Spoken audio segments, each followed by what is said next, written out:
வங்கக்கடலில் புதிதாக காற்றழுத்த தாழ்வு பகுதி உருவாகியுள்ளதாக வானிலை ஆய்வு மையம் தெரிவித்துள்ளது. கோவை, நீலகிரி மாவட்டங்களில் ஒரு சில இடங்களில் இன்று அதிகனமழை பெய்யும் என்று ரெட் அலர்ட் விடுக்கப்பட்டுள்ளது. ஒடிஷா கடற்கரையோர பகுதிகளை ஒட்டிய வடமேற்கு வங்கக்கடல் பகுதிகளில் காற்றழுத்த தாழ்வு பகுதி உருவாகியுள்ளதாக வானிலை ஆய்வு மையம் தெரிவித்துள்ளது. இது மெதுவாக வடக்கு திசை நோக்கி நகர்ந்து அடுத்த 48 மணி நேரத்தில் மேலும் வலுவடையக்கூடும் என்று கணிக்கப்பட்டுள்ளது. மேலும் தென்னிந்திய பகுதிகளின் மேல் வளிமண்டல மேலடுக்கு சுழற்சி நிலவுவதாகவும் தெரிவிக்கப்பட்டுள்ளது. இதன் காரணமாக தமிழ்நாட்டின் ஓரிரு இடங்களில் தரைக்காற்று மணிக்கு 50 கிலோமீட்டர் வேகத்தில் வீசக்கூடும் என்று தெரிவிக்கப்பட்டுள்ளது. கோயம்புத்தூர் மாவட்டத்தின் மலைப்பகுதிகள் மற்றும் நீலகிரி மாவட்டத்தின் ஒரு சில இடங்களில் இன்று அதிகனமழை பெய்ய வாய்ப்பு உள்ளது. நெல்லை மாவட்டத்தின் மலைப்பகுதிகள், தேனி மற்றும் தென்காசி மாவட்டங்களில் ஓரிரு இடங்களில் மிக கனமழை பெய்யும் என தெரிவிக்கப்பட்டுள்ளது. நாளை கோவை மாவட்டத்தின் மலைப்பகுதிகள் மற்றும் நீலகிரி மாவட்டத்தின் ஒரு சில இடங்களில் மிக கனமழையும், நெல்லை மாவட்டத்தின் மலைப்பகுதிகள், தேனி, தென்காசி மாவட்டங்களில் கனமழை பெய்யக்கூடும் என்றும் கூறப்பட்டுள்ளது. நாளை மறுநாள் கோயம்புத்தூர் மற்றும் நெல்லை மாவட்டங்களின் மலைப்பகுதிகள், நீலகிரி, தென்காசி மற்றும் தேனி மாவட்டங்களின் ஓரிரு இடங்களில் மிக கனமழை பெய்யலாம் என கணிக்கப்பட்டுள்ளது. இதேபோல் திருப்பூர், திண்டுக்கல் மற்றும் கன்னியாகுமரி மாவட்டங்களில் இன்று முதல் 3 நாட்களுக்கு கனமழைக்கு வாய்ப்பு இருப்பதாகவும் கூறப்பட்டுள்ளது. சென்னை மற்றும் புறநகர் பகுதிகளில் இன்று இடி மின்னலுடன் மிதமான மழை பெய்யலாம் என்றும் வானிலை ஆய்வு மையம் தெரிவித்துள்ளது.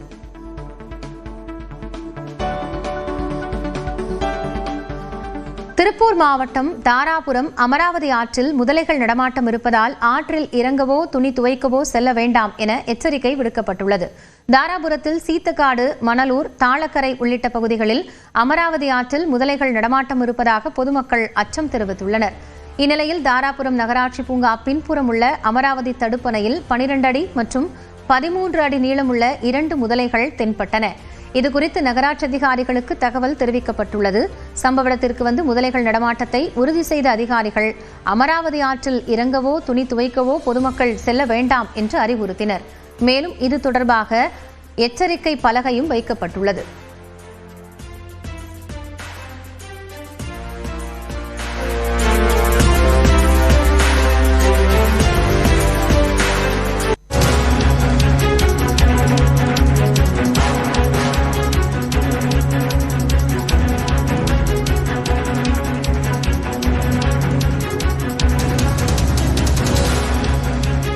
அண்மை செய்தியை பார்க்கிறோம். தென்மேற்கு பருவமழை இந்த ஆண்டு இயல்பை விட அதிகமாக பதிவாகும் என்று இந்திய வானிலை ஆய்வு மையம் தெரிவித்திருக்கிறது. தென்மேற்கு பருவமழை ஜூன் முதல் தொடங்கி செப்டம்பர் மாதம் வரையிலான 4 மாத காலங்களில் மழைப்பொழிவு கொடுக்கும். இந்த ஆண்டு சற்று முன்னதாகவே பருவமழை தொடங்கியிருக்கக்கூடிய நிலையில் அதிகமான மழைப்பொழிவை எதிர்பார்க்கலாம் என்று இந்திய வானிலை ஆய்வு மையம் தெரிவித்திருக்கிறது. கூடுதல் தகவல்களை செய்தியாளர் லிபிகாவிடம் கேட்கலாம். லிபிகா, இப்போ இந்த மழைப்பொழிவு அதிகமாக இருக்கும் அப்படின்னு சொல்லப்படுகிறது. சதவிகிதமாக எவ்வளவு எதிர்பார்க்கலாம்? என்ன மாறுபாடு காரணமாக அதிக மழைப்பொழிவு இருக்கும்? நிச்சயமாக தற்போது தென்மேற்கு பருவமழை என்பது தமிழகம் மட்டுமின்றி கேரளா உள்ளிட்ட இந்தியாவின் பல்வேறு பகுதிகளிலும் தற்போது தொடங்கி இருக்கின்றது. இந்த நிலையில் இந்த ஆண்டு தென்மேற்கு பருவமழை என்பது இயல்பிற்கு அதிகமாக இருக்கும் என இந்திய வானிலை ஆய்வு மையம் தகவல் தெரிவித்திருக்கின்றது. குறிப்பாக தென்மேற்கு பருவமழை என்பது ஜூன் முதல் செப்டம்பர் வரையிலான 4 மாத காலத்தில் நாம் கணக்கிடுவோம். அந்த வகையில் இந்த 4 மாத பொறுத்தவரை தென்மேற்கு பருவமழை என்பது இந்த ஆண்டு 106% பதிவாகக்கூடும் எனவும் இந்திய வானிலை ஆய்வு மையம் தெரிவித்திருக்கின்றது. குறிப்பாக வடகிழக்கு இந்தியாவில் இயல்பிற்கு குறைவான மழையும், வடமேற்கு இந்தியாவில் இயல்பான மழையும், மத்திய மற்றும் தென்னிந்தியாவை பொறுத்தவரை இயல்பிற்கு அதிகமான மழையையும் பதிவாகும் என தற்போது தெரிவிக்கப்பட்டிருக்கின்றது. அதே போன்று தமிழகத்தை பொறுத்தவரை வட மாவட்டங்கள்ல இயல்பிற்கு அதிகமான மழையும், தென் மாவட்டங்கள்ல இயல்பான மழையும் பதிவாகும் எனவும் கடந்த மாதம் இந்திய வானிலை ஆய்வு மையம் ஒரு அறிக்கையானது வெளியிடப்பட்டிருந்தது. அந்த அறிக்கையில தமிழகத்தை பொறுத்தவரை தென்மேற்கு பருவமழை என்பது இயல்பிற்கு குறைவான மழை பதிவாகும் என கடந்த மாதம் வெளியிட்டிருந்த அறிக்கையில இருந்தது. ஆனால் தற்போது இந்திய வானிலை ஆய்வு மையம் வெளியிட்டிருக்கக்கூடிய இந்த அறிக்கையில தென்மேற்கு பருவமழை என்பது இயல்பிற்கு அதிகமாக, அதாவது 106% பதிவாகக்கூடும் என இந்திய வானிலை ஆய்வு மையம் தெரிவித்திருக்கின்றது. இருப்பினும் தற்போது தமிழகத்தை பொறுத்தவரை முழுவதுமாக தென்மேற்கு பருவமழை என்பது தொடங்கியிருக்கக்கூடிய நிலையிலும் அடுத்து வரக்கூடிய நாட்கள்ல மழைக்கான வாய்ப்பு என்பது அதிகம் இருக்கும் எனவும் இந்திய வானிலை ஆய்வு மையம் தெரிவித்திருக்கின்றது. பொதுவாக தென்மேற்கு பருவமழை என்பது தமிழகத்திற்கு மழை மறைவு பகுதி என்றுதான் வரும். ஆனால் இந்த முறை இந்த ஆண்டு வட தமிழகத்திலும் அதிக மழைப்பொழிவை கொடுக்கும் என்று சொல்லப்பட்டிருப்பது ஆறுதலான செய்தி. நன்றி லிபிகா.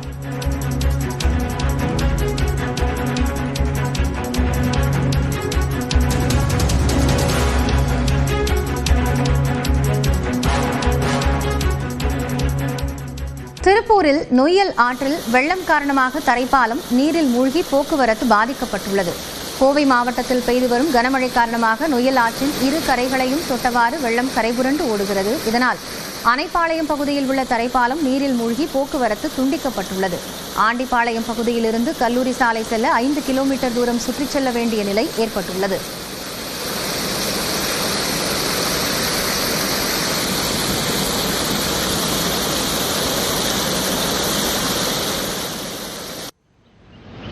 நீலகிரி மாவட்டத்தில் தொடர்ந்து பெய்து வரும் கனமழை காரணமாக குந்தா அணைக்கான நீர்வரத்து வினாடிக்கு 400 கன அடியாக அதிகரித்துள்ளதால் முழு கொள்ளளவான 89 அடியை எட்டியுள்ளது. இதையடுத்து அணையின் பாதுகாப்பு கருதி 2 மதகுகளில் 200 கன அடி உபரிநீர் திறக்கப்பட்டுள்ளது.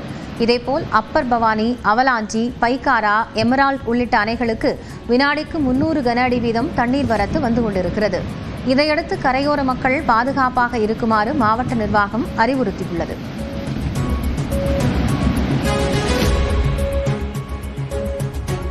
தென்மேற்கு பருவமழை, வடகிழக்கு பருவமழை தொடர்பாக துணை முதலமைச்சர் உதயநிதி ஸ்டாலின் தலைமைச் செயலகத்தில் உள்ள நாமக்கல் கவிஞர் மாளிகையில் ஆய்வு செய்தார்.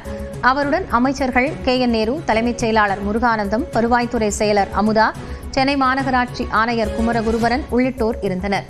அப்போது சென்னை மற்றும் புறநகர் பகுதிகளில் மேற்கொள்ளப்படும் முன்னெச்சரிக்கை நடவடிக்கைகள் தொடர்பாக அதிகாரிகளிடம் துணை முதலமைச்சர் கேட்டறிந்தார். விருதுநகர் மாவட்டத்தில் தொடர்ந்து பெய்து வரும் சாரல் மழையால் சிவகாசியில் பட்டாசு உற்பத்தி பணிகள் நிறுத்தப்பட்டுள்ளன. பட்டாசு உற்பத்திக்கு போதுமான வெப்பநிலையின்றி குளிர்ச்சியான சூழல் நிலவி வருகிறது. இதனால் 1000க்கும் மேற்பட்ட பட்டாசு ஆலைகளில் உற்பத்தி நிறுத்தப்பட்டதால் 4 லட்சம் தொழிலாளர்கள் வேலையின்றி வீடுகளிலேயே முடங்கியுள்ளனர். கோவை, நீலகிரி மாவட்டங்களில் 2 நாட்களாக பெய்து வரும் மழையால் நொய்யல் ஆற்றில் தண்ணீர் ஆர்ப்பரித்து ஓடுகிறது. இதன் காரணமாக நொய்யல் ஆற்றின் முதல் தடுப்பணையான சித்திரை சாவடியில் 500 கன அடி தண்ணீர் வெளியேறி வருகிறது. மேலும் நொய்யல் ஆற்றின் நீர் செல்லும் 20க்கும் மேற்பட்ட குளங்கள், ஏரிகள் வேகமாக நிரம்பி வருகின்றன. இது கோவை, திருப்பூர், ஈரோடு மாவட்ட விவசாயிகளிடையே மகிழ்ச்சியை ஏற்படுத்தியுள்ளது.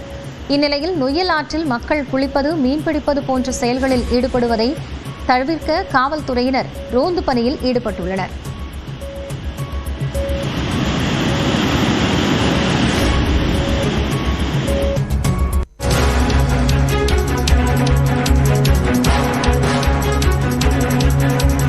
பெய்து வருகிறது. சின்னக்கல்லார், சோலையார், வெள்ளமலை உள்ளிட்ட பகுதிகளில் தொடர் மழை பெய்து வருகிறது. இதனால் சோலையார் அணைக்கு நீர்வரத்து 3000 கன அடியாக அதிகரித்து நீர்மட்டம் 33 அடியாக உயர்ந்துள்ளது.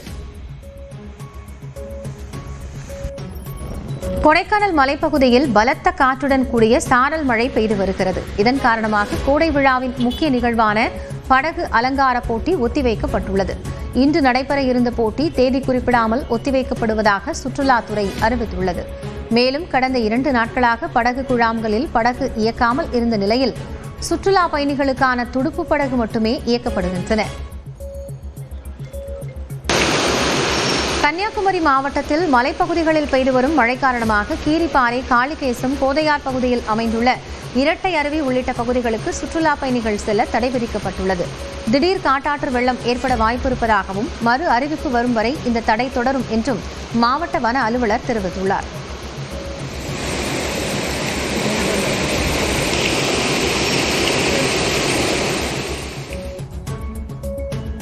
திண்டுக்கல் மாவட்டம் கொடைக்கானல் மலைப்பகுதியில் கடந்த 3 நாட்களாக பலத்த காற்றுடன் சாரல் மழை பெய்து வருகிறது. இந்நிலையில் வத்தலகுண்டு பிரதான மலை சாலையில் அரசு மருத்துவமனை அருகே சாலை ஓரத்தில் உள்ள குடியிருப்பு பகுதியில் இருந்த ராட்சத மரம் முறிந்து விழுந்தது. இதனால் விலை உயர்ந்த இருசக்கர வாகனங்கள் சேதமடைந்தன.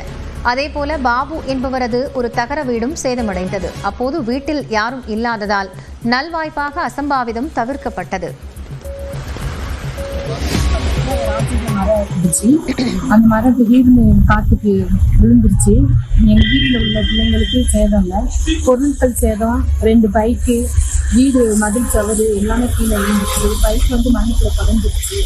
எங்களுக்கு ஏதாவது வாழ்வாதாரம் இந்த இடம் தான். எங்களுக்கு ஏதாவது நீங்கள் பார்த்து உதவி பண்ணீங்கன்னா எங்களுக்கு ரொம்ப ஹெல்ப்பாக இருக்கும். கன்னியாகுமரி மாவட்டத்தில் விடிய விடிய பலத்த மழை பெய்தது. தொடர் மழையால் பேச்சிப்பாறை அணைக்கு நீர்வரத்து வினாடிக்கு 1397 கன அடியாக உயர்ந்துள்ளது.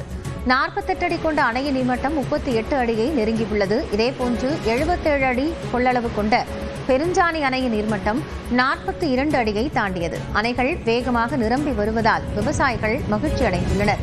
மழை எச்சரிக்கை காரணமாக இன்று 4ஆம் நாளாக குளச்சல், தேங்காய்பட்டணம், முட்டம் பகுதி மீனவர்கள் கடலுக்கு மீன்பிடிக்க செல்லவில்லை.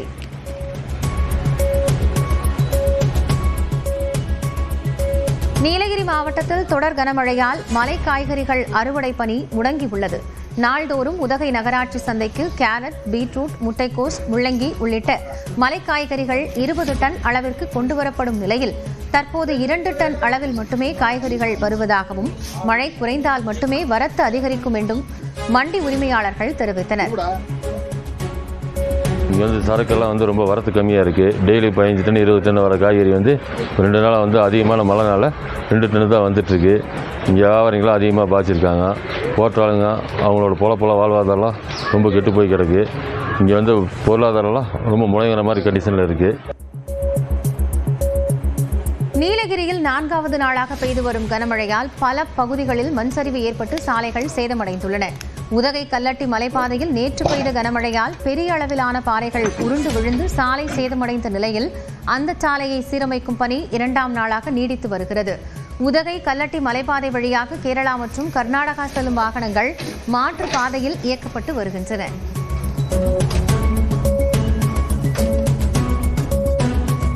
நீலகிரி மாவட்ட மலைப்பகுதிகளில் பெய்து வரும் மழையால் மேட்டுப்பாளையம் அருகே உள்ள பில்லூர் அணை முழு கொள்ளளவை நெருங்கியிருக்கிறது.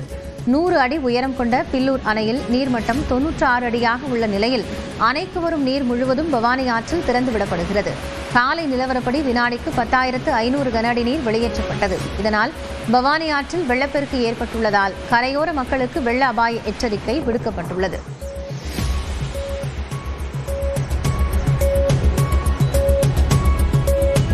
கன்னியாகுமரி மாவட்டத்தில் 4 நாட்களாக பெய்து வரும் தொடர் மழை காரணமாக கோதை ஆற்றில் வெள்ளப்பெருக்கு ஏற்பட்டுள்ளது. திற்பரப்பு அருவியில் தண்ணீர் ஆர்ப்பரித்து கொட்டுவதால் சுற்றுலா பயணிகளின் பாதுகாப்பு கருதி மெயின் அருவியில் மட்டும் குளிக்க தடை விதிக்கப்பட்டுள்ளது.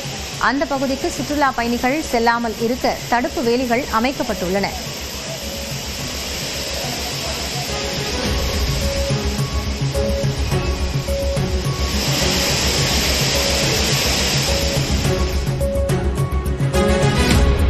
தென்காசி மாவட்டத்தில் மேற்கு தொடர்ச்சி மலைப்பகுதியில் பெய்து வரும் மழை பொழிவால் குற்றால அருவிகளில் தொடர்ந்து 3வது நாளாக வெள்ளப்பெருக்கு ஏற்பட்டுள்ளது. இதனால் மெயின் அருவி, ஐந்தருவி, பழைய குற்றால அருவி, புலியருவி ஆகிய பகுதிகளில் குளிக்க சுற்றுலா பயணிகளுக்கு தடை விதிக்கப்பட்டுள்ளது. சுற்றுலா பயணிகள் அருவியில் குளிக்க முடியாததால் அருவி கரையோரம் சாரல் மழையில் நனைந்தபடியே செல்போனில் செல்ஃபி எடுத்து மகிழ்கின்றனர்.